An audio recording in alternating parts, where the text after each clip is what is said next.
shows possible for so many years.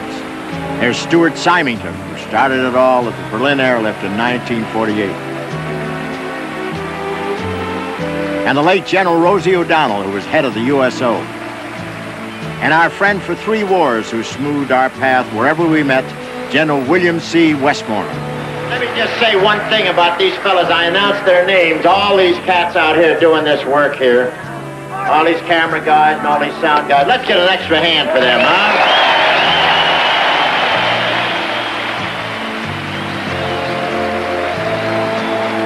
We'd like to thank many people, guys like Barney McNulty, who handled our cue cards between taking pictures of everything in sight. Our head cameraman, Alan Stensfold, Colonel Woody Mark, our producer, writer, director, editor, Mort Lockman, without whose backbreaking efforts these shows would have been nothing more than 30-second spots. And all the others who were vital to our shows. There's Sil Carankini and Johnny Pollock, who scouted our locations. Clay Daniels, assistant director, Al Borden, Ray Brannigan, Earl Elwood, and Fred King, who set us up and moved us. The camera crews, Bobby Comer, Les Helena, Harlow Stengel, Jack McCoskey, Felber Mazdam, and Bert Eason. Our boom men, Dave Wolpa and Ace Beal. Our sound mixer, Dave Forrest. Ani Morrow, our coordinator. Our makeup man, Mike Michello. Bill Faith and Betty Lanigan, who handled the press. As writers, Bill Larkin, Charles Lee, Gig Henry, Norman Sullivan, Johnny Rapp, Lester White, and many others who contributed. Over the 9 years we went to Vietnam, we saw the number of men there dwindle dramatically from a high of over 500,000 to about 25,000 GIs. You remember this scene?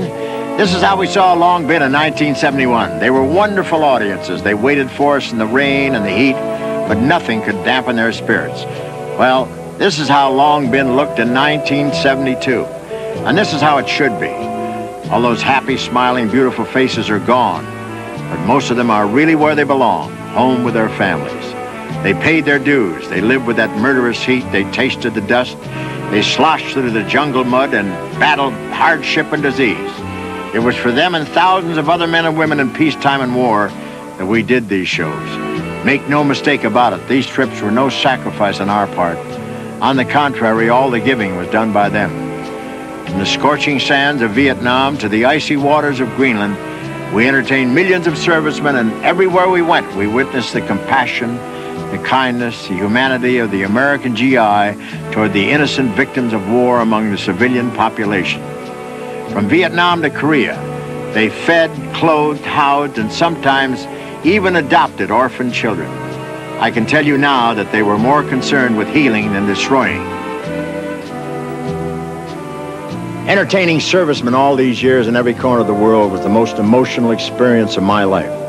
It was General Eisenhower, I believe, who said, "Nobody hates war as much as those who have to fight it, nor, may I add, as much as those who go among those who have to fight it, sharing with them precious moments when they were distracted from the horrors of their predicament." These were our guys, open, decent, good-humored, lost in a nightmare world not of their own making. We couldn't help but feel their pain, and if we in any way soothed it, we were rewarded 1,000 times over. We loved them. This is their show. God bless them.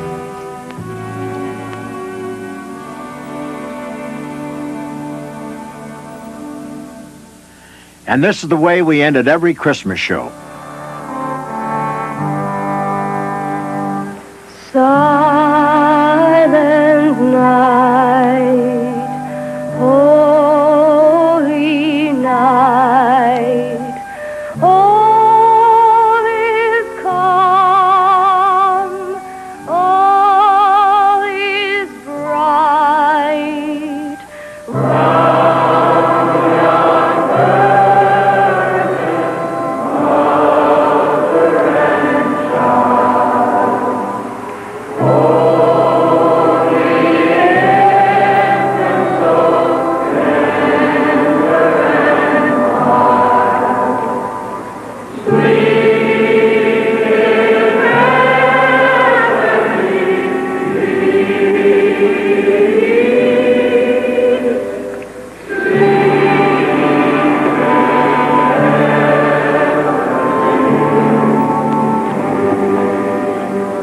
Merry Christmas and God bless you.